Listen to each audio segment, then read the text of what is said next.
मर्कटसुन्दरदन्दिमुखम् भुजगेन्द्रसुसर्पगदाभरणम्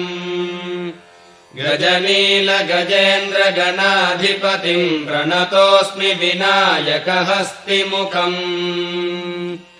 सुरसुरगणपतिसुन्दरकेशम् ऋषिगणपतियज्ञसमानम्